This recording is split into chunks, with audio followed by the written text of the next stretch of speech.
กราบสบายดีและสวัสดีเด้อพ่อแม่พี่น้อง FC เบิร์ดสุขุสุคนเนาะบ่ว่าสิอยู่ภายในและก็ต่างประเทศก็ยินดีต้อนรับเข้าสู่ช่อง YouTube ของแม่สมองชาแนลมาพบมาพอกับแม่สมองมื้อนี้ก็สิได้นำพา FC ไปหาสาวโสดซึ่งสาวโสดคนนี้เพิ่นก็ได้เปิดใจไปแล้วรอบหนึ่งนะแม่สมองแต่หลายเดือนที่แล้วเนาะโดยมื้อนี้ก็ยังบ่มีคนถึงมกถึงใจเลยว่ายังบ่มีคนจับจองเนาะเพิ่นก็เลยออกมาเปิดใจอีก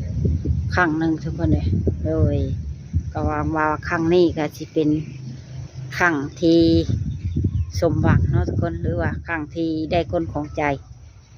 ก็โอเคเนาะทุกคนก็เพื่อบ่เป็นการชักช้าเสียเวลาเฮาก็ไปไปล้มกับสาวโสดเพิ่นพร้อมๆกันเลย โดยสบายดีโดยวันนี้ก็นำพา FC มาหาสาวโสดหน้าใหม่อีกเนาะทุกคน ก่อนอื่นแนะนำชื่อเนี่ยนะชื่อพาสุกสาวพาสุกแม่นจักปีแล้วตอน21 ปีมื้อนี้นี่ออกมาเปิดใจ แม่น หาคนคุยสิบ่หรือหาคู่ชีวิตหาคนคุยหาคู่ชีวิตนแต่บิ๊กก็คุยก่อนเนาะแม่นผ่านมานี่เคยแต่งงานหรือบ่เคยยังบ่เคยแต่งงานจักเทื่อแม่นหาผู้บ่าวนี่เคยมีอยู่บ่เคยมีอยู่คบกันโดนนี่ฮอดบ่ปีบ่ฮอดเนาะ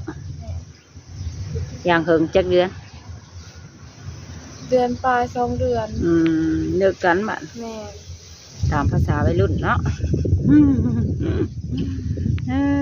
เข้าอยู่บ่โรงเรียนแต่ก่อนเข้า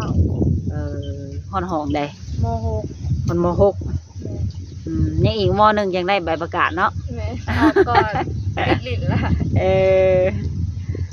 ปีบ่มาเฮียนออกได้จักปีแล้วหลายปีเติบแล้วเนาะ3 ปีไปแล้วแสดงว่าภาษาลาวภาษาไทยนี่อ่านได้เบิดเนาะอ่านออกเก่งเลยตอบแชทตอบไลน์บ่มีปัญหาอ่านเป็นเขียนได้เบิดทุกคนเลย อยู่ในครอบครัวมีพ่อแม่เจ้ามีลูกจักคน4 คนเจ้าเป็นลูกผู้ที่เท่าใดผู้หลาลูกสาวหล่าลูกสาวหล่ามูลขอนได้เห็นว่าไอ้น้องเนี่ยเพิ่นมีครอบครัวเบิดแล้วบ่มีเบิดแล้วยังเป็นเจ้าคนเดียวกับผู้หนึ่งมีลูกสาว2 คนบ่3ผู้ชายผู้เดียวแม่เคยไปหาเงินเมืองไทยอยู่บ่เคยไปเฮ็ดงานยังทานอาหารขายกับเขาอาหารตามสั่งแสดงว่าเจ้าก็เฮ็ดเป็นเชฟบ่ไปนะพัดเข่านำเพื่อส่งเขาประเภทข้าวพัดหรือว่าพัดทอดอาหารนี่ได้เบิดเนาะได้ได้เงินเดือนหลายอยู่บ่ 8-9,000ตอนบ่มีบ่หนุ่มไทยมาจีบบ่มี ตอนอยู่ห้านได้บ่มีค่าแห่งเฮียนเลยออกมาเปิดใจรอบนี้นี่มีสเปคตั้งไว้บ่บ่มีเอาอายุประมาณจักปี60ลงมา60 ปีลงมาลงมาหาจักปีบ่ชาวทำเจ้านี่แหละบ่ชาวปลาย10 ปลายนี่เอาแล้วเนาะ เดี๋ยวโดนข้อหาภาคผู้เยาว์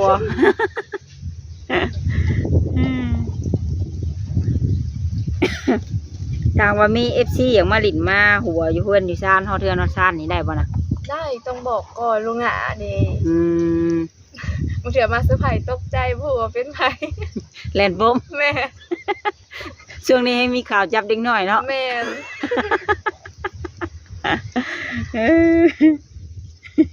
แล่นโปรโมท FC เว้นนั่นเนาะ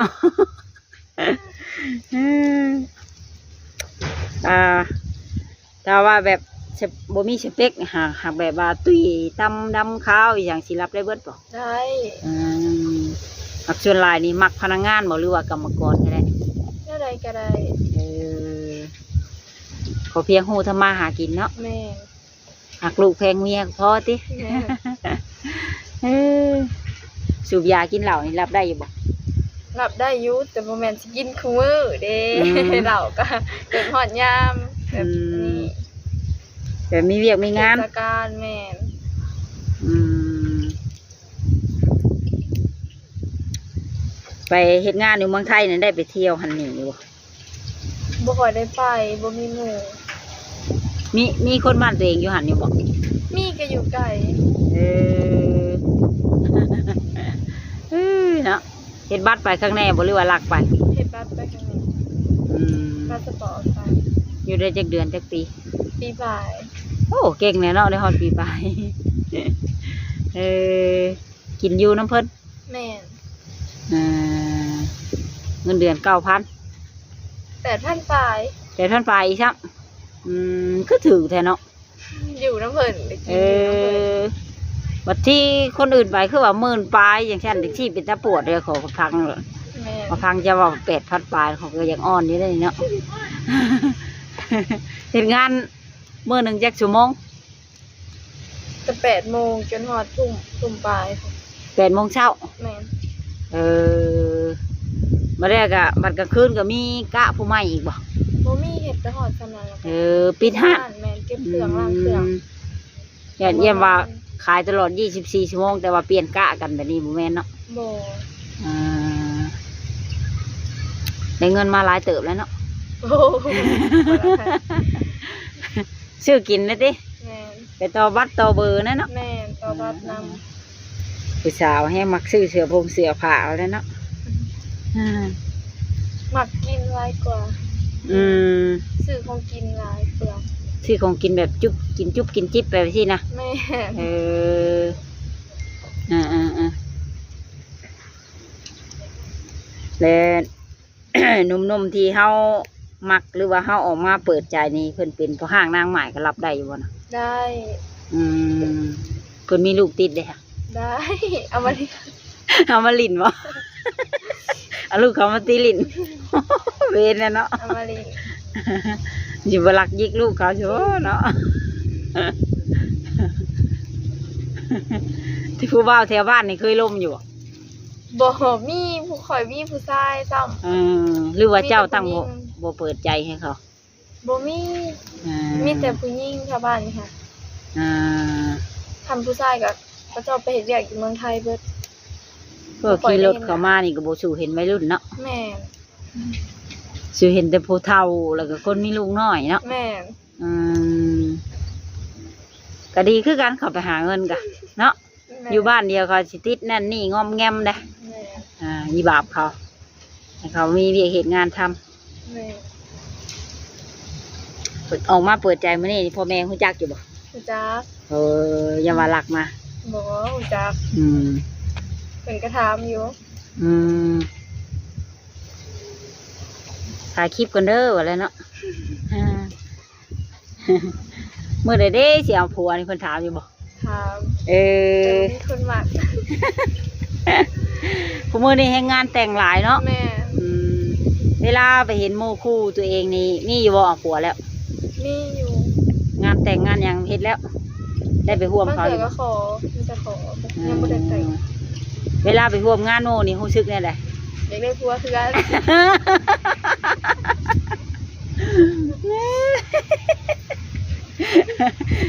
อย่าให้มีวันของข่อยเด้อแล้วเนาะ แอบอิจฉาอยู่นิดๆแล้วเนาะ เอ้ยคันว่าเอานี่เอาสู้บ่หรือเอามือเฮือนเขาจ้ะ เอา จัก มาเฮือนเฮาก็ได้ อืม มาเฮือน จักอยู่บ่เอาสู้ ได้ล่ะ เอาสู้เนี่ยก็แปลว่าอยู่เฮือนเฮา เฮือนเฮา อืม แม่ มือเฮือนเขาเลยจ้ะ ก็ได้ แล้วแต่คุยกัน แม่ อืมคุยกันโดนเติบบ่เจะจังสิพร้อมสละโสด แล้วแต่บางคนนี่ว่า2-3 เดือนก็ได้ อืมคันเพิ่นเข้ามาแบบจริงใจแบบ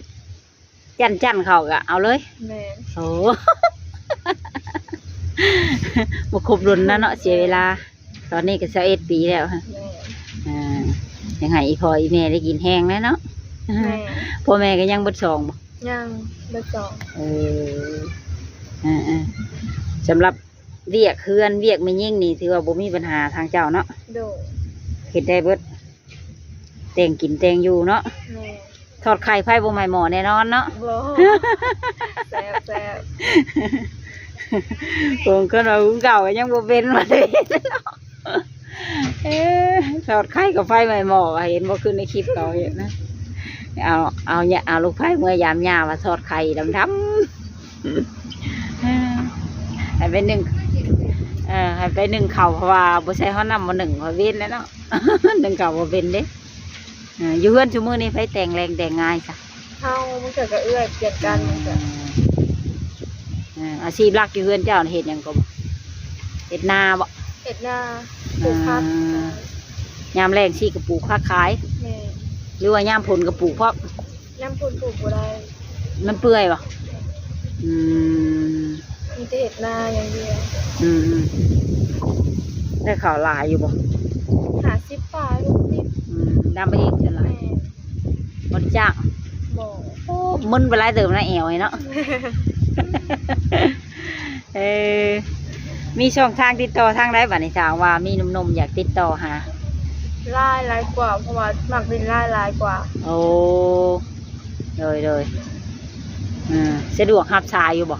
ครับแต่บ่แม่นสิโทรมาติ๊กๆเด้กับแขกน้ำโทรนำกะยามเฮ็ดเวียกกะบ่ค่อยโทรบ่ค่อยว่ารับ ถ้าเวลาว่างก็หับเสร็จน คนเฮาก็บ่ว่างเบิดมื้อได้เนาะ ำแม่ มีซักผ้าเฮ็ดอยู่เฮ็ดกินล้างถ้วยล้างบวงสิเนาะ แม่ แบบมีความรู้สึกในใดจังมักคนรุ่นใหญ่กว่า กับเพิ่นเป็นผู้ใหญ่เพิ่นใจดีแล้วเว้าจักไรกว่า ว่าง่ายๆคือเพิ่นรู้จักความแล้ว แม่ เคยคบอยู่บ่คนรุ่นใหญ่กะ ยังบ่เค ยัง ย บ่เคย แต่คือมัก แม่ อื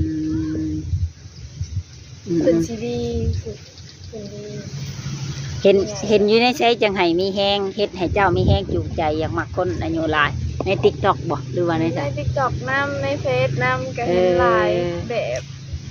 เวลาเบิ่งแล้วก็ยิ้มไปนำเนาะ แม่ เบิ่งเขาแล้วก็คือว่ามีความสุขไปสินะเนาะ แม่ นี่คือสภาพมาให้เป็นตัวเองเด้อะไรเนาะ กันเป็นวัยรุ่นบัดขี้ข้านเถียงกันบ่ แม่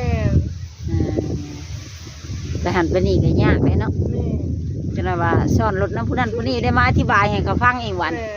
แม่ หน่วยอธิบายแล้วก็ให้กันตั้งเจ้าเองนี่เป็นคนใจห้อนบ่เลยใจเย็น เฮาก็ใจร้อนอยู่ก็มีแบบบางทีก็ใจเย็นหลายกว่าใจร้อน เวลางอนนี่เจะเห็นได้ไง บ่นำเลย เงียบบ่หรือโวยวาย เงียบเขาจะเป็นคนเงียบ โอ้ เงียบหลายกว่า ยันว่าโวยวายแล้วก็เว้าคำหยาบออกมา เงียบหลายกว่า ซบยุ่มเข้ากันได้แล้ว แม่นเป็นงอนเลยแบบนั้นเนาะ แม่ เวลาพ่อแม่ให้เนี่ยก็ชบยุ่มเขาเลยแล้วนะเนาะ แม่ แบบนั้นทุกคนเอ้ยสาวโสดมีงอนคาดว่ามีFC เพิ่นนัดให้เฮาไปเล่นที่มุกนี่ไปอยู่บ่ ไป มีวัดสปอร์ตอยู่บ่เรียน มี ยังบ่ทันตาย ยัง บ่วัดสปอร์ตนั่น ยัง มีวัดสปอร์ตเรียบร้อยเนาะทางว่ามีหนุ่มเพิ่นสปอร์ตให้ไปเล่นไปเที่ยวนี่ก็สามารถไปได้แล้วเนาะมีวัดสปอร์ตจะสบายไปแน่นึงอีกอยากให้ไปลินไปเที่ยวอยู่ฝั่งไทยพุ่นก็ได้อีกเนาะคือว่าเป็นสาวที่คุยบดลแต่ก็พร้อมสละโสดอีกเนาะ แม่ มียังอยากฝากถึงหนุ่มๆอยู่ป่ะจ๊ะมียังอยากฝากถึงหนุ่มๆที่สิเข้ามาอยู่บ่ ทักมาลมนำกันได้คุยนำกันได้เด้อโทรได้ บ่ขี้องค์บ่ขี้คุยเนาะ แม่น ก็ฝาก FC ไว้ในอ้อมอกอ้อมใจนี่เด้อเสยเด้อเพิ่นทักมากะตอบเพิ่นแน่ โดย มีเวลาว่างแล้วก็ตอบแล้วก็เฮ็ดเวียกเนาะ โดย สะดวกคุยอีหลีนี่กลางคืนบ่หรือว่าได๋ เวลาสิเป็นกลางคืนกลางเว้นเห็นเวียกหลายกว่ากลางเว้นก็ตอบใจ ชทได้ยูทูบแล้วมีกันหน่อย อืม เวลากลางคืน เฮ็ดงานโรงงานบ่กูมื้อนี้จะไปเฮ็ดงานโรงงานบ่หรืออยู่บ้าน อยู่บ้านขายเลข ขายเลข คือบัตรโทรศัพท์แม่ ได้เปอร์เซ็นต์หลายอยู่บ่ บ่หลายเลยกับบ่ค่อยมีคนซื้อคนขายหลายกว่า โอ้คนขายหลายกว่า แม่ อืม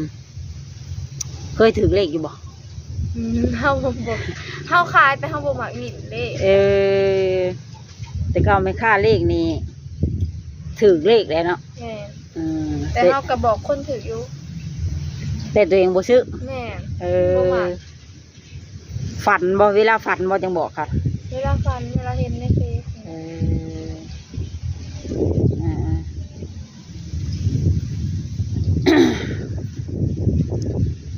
มักมาหาเที่ยวหาลินกลางคืนอยู่บ่จ้ะ บ่ค่อยได้ไป บ่ค่อยได้ไป ถ้ามีเทศกาลก็ไปอยู่ พ่อแม่ห่วงเลยเนาะ ลูกสาวหลานอ่า เวียงจันทน์นี่เคยไปอยู่บ่ไปฮอดแล้วบ่เวียงจันทน์ เคยไปเทื่อหนึง ไปยัง ตอนลุงเสีย บ่แม่นไปเที่ยวเนาะไปเวียก แม่ ก็โอเคใช่เนาะก็สำหรับคลิปนี้ก็สิได้จบไว้เพียงเท่านี้แล้วบัด ไปพอกันใหม่อีกมื้อหน้ามื้อในเนาะ โดย โดยลืมถามขะดองแพงอยู่บ่ บ่แพง บ่แพงเท่าไหร โอ้ลมทำได้ คนแต่งกันในบ้านนี่ประมาณเท่าไหร่ 30-40ปลายบางคน 30 ส่วนหน่อยสิได้50 โอ้50 ล้านนี่ถือว่าแพงชุดนะเนาะ แม่น ส่วนลายนี่แม่น30 แม่น30 ล้านทุกคนก็ตกอยู่50,000 บาทเนาะกระดองบ่แพงเพิ่วันเอากันแล้วว่า2-3 ปีจังแต่งบัดนี้ แม่ คือเพลงเขาร้องเลยสู้กันก่อนพรที่หลัง โอเคฉันนะทุกคนสิได้ขอตัวลากลับบ้านก่อนบ้านพอกันใหม่อีกเท่าหน้าเนาะนางเนาะ โดย โดยสบายดี สบายดี เลยก็เป็นจังไดเนาะทุกคนหลังจากที่ได้โอ้ได้ลมกับสาวเพิ่นเป็นทีเรียบร้อยแล้วเนาะฟังว่าสิถึกมกถึกใจบ่หลายก็น้อยถามว่า FC ท่านใดสนใจอยากได้ช่องทางติดต่อสาวโสดเพิ่นก็ทักไลน์อยู่หน้าปกคลิปมาได้เด้อทุกคนเด้อโดยก็ต้องกราบขอบคุณ FC ทุกท่านที่เข้ามากดเบิ่งกดชมโดยขอให้อยู่ดีมีแฮงภาพร่างกายแข็งแรงการเงินการงานราบรื่นเฮงๆรวยๆเนาะเงินไหลนองทองไหลมาเด้อโดยเนาะสาธุสำหรับคลิปนี้ก็สิได้ขอโจบคลิปไว้เพียงเท่านี้ก่อนเนาะทุกคนก็ไว้พอกันใหม่อีกในคลิปหน้าสำหรับคลิปนี้ก็สิได้กล่าวครับว่าสบายดีบ๊ายบาย